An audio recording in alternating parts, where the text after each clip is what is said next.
আসসালামু আলাইকুম বন্ধুরা, আমরা আছি কক্সবাজারের একদম শেষ মাথায় 0 পয়েন্টে। ঠিক আছে, তো এই যে দেখতেই পাচ্ছেন বিটিয়ে নামতে হবে, এমনি ভয় লাগতেছে। ঠিক আছে, এই যে বন্ধুরা নেমে গেছি 0 পয়েন্টের বিচের মধ্যে। এখানে মাছ ধরতেছে। এই যে প্রচুর মানুষ, পর্যটকের শেষ নেই এখানে। ইচ্ছা ছিল না আমার, পরে এই অবস্থা দেখার নামতে ইচ্ছা করে না। এই যে এখানে প্রচুর পরিমাণে ডলফিন আছে, শার্ক, এছাড়াও বিভিন্ন ধরনের কচ্ছপ এখানে ভেসে আসতে দেখা যায়।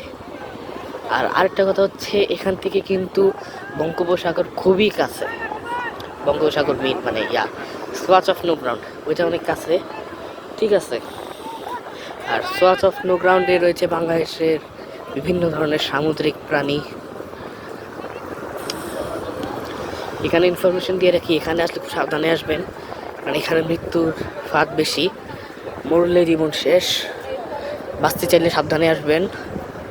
ঠিক আছে, আমরা যারা ফ্যামিলি আসছে, আমার মা বাবা, আমার ফুফি, আমার কত ভাই বোন, যারা আমরা সাবধানে আসছি, খুব সতর্কতা নিয়ে আসছি। ঠিক আছে, তো যখনই আসবেন অবশ্যই সাবধানে আসবেন। আর যদি কলাতলি থেকে এখানে আসতে চান 2700 টাকা লাগবে। ঠিক আছে, ভালো থাকবেন, সুস্থ থাকবেন, আল্লাহ হাফেজ।